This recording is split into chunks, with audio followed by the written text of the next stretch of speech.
Assalamualaikum warahmatullahi wabarakatuh. Bismillah, alhamdulillah, wa syukuri nikmatillah, la haula wa la quwata illa billahil aliyul azim. Al-Quran juga sebagai sihir bagi umat manusia. Tujuan kitab suci diturunkan yang melalui malaikat Jibril dan menjadi wahyunya Nabi Muhammad Shallallahu Alaihi Wasallam agar umat manusia di akhir zaman tidak salah jalan dalam melaksanakan Islamnya yang menjadi bekal dilahirkan ke muka bumi ini. Turunnya wahyu tersebut di Gua Hiro, dan yang pertama kali Iqra, bacalah. Apa yang disuruh membacanya?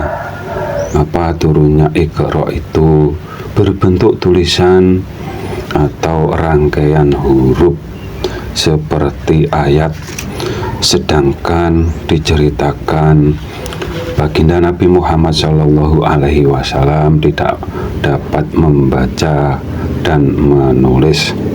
Kalau dilihat dari tempat turunnya di gua dan dihubungkan dengan gua Garbaning Ibu, yang tidak dapat dibaca itu zatnya Allah Subhanahu wa Ta'ala yang dijelaskan dalam Al-Quran atau diserukan agar jangan sampai menyamakan zatnya Allah Subhanahu wa Ta'ala dengan makhluknya ataupun menyekutukan zatnya dengan makhluknya.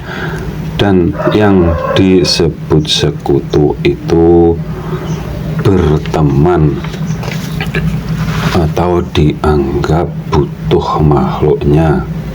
Kami jelaskan yang demikian karena kami pernah ada teman yang beranggapan bersekutu dipahami berlawanan, dan sesungguhnya sifat zatnya Allah Subhanahu wa Ta'ala yang ada tidak ada satupun yang dimiliki makhluknya, dalam kurung berbeda 180 derajat atau berlawanan arah dengan sifat makhluknya, dan wajib dipahami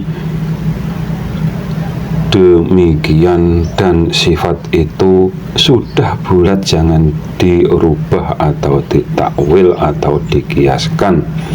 Kalau ayat ketuhanan itu wajib ditakwil, dan ke semua ayat wajib diimaninya karena zatnya Allah Subhanahu wa Ta'ala tidak satupun ayat yang menyelisihi dengan zatnya dalam pengertian ke semua ayat yang ada atau ayat ketuhanan yang ada itu untuk mencari atau untuk memahami zatnya Allah Subhanahu wa Ta'ala. Bila ada yang ditinggal salah satu dalam memahaminya atau pemahaman kalian bertentangan dengan ayat yang lain, tentu saja itu berhala yang kalian puja, dan itu pasti karena semua ayat yang ada itu dari Allah Subhanahu wa Ta'ala, terus kalian selisihi sisi ayat yang lain yang salah ayatnya apa pemahaman kalian. Coba renungkan dengan hati yang lapang agar di dalam diri kalian tidak ada rasa kesombongan atau agar tidak ada rasa tidak mau menerima kebenaran dari orang lain.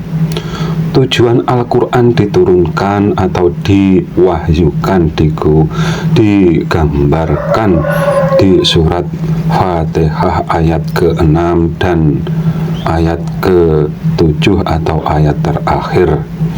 dan sabda baginda untuk akhir zaman.